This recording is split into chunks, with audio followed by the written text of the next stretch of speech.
Здравейте! Днес ще ви говоря за изпитателния срок в трудовия ми договор.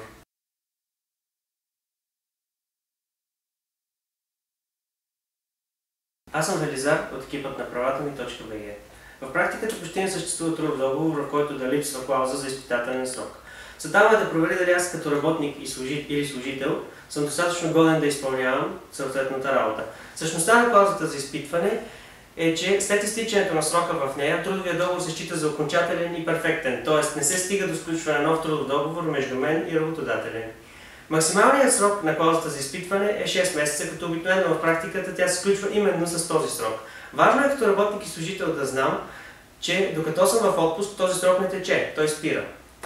Повече за различните видове отпуски може да видите в раздел Работа в сайта правата.ми.bg.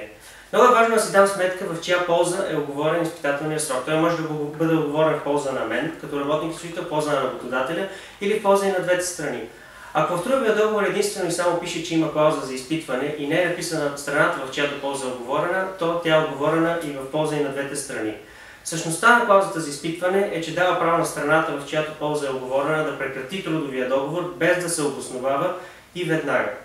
За една и съща длъжност в едно предприятие, работодателят ми може да сключи трудов договор за изпитване с мен само веднъж, което значи, че, например, ако работя по трудов договор за изпитване с срок 6 месеца и на 5-тият месец работодателят ми даде нов трудов договор, отново с срок за изпитване от 6 месеца, то ако подпиша втория трудов договор, в него клаузата за изпитване ще се счита за неписана. Тя няма да действа и той ще си е перфектен и окончателен трудов договор. Много е важно да знам, че в практиката работодателите обикновено злоупотребяват с трудовия договор.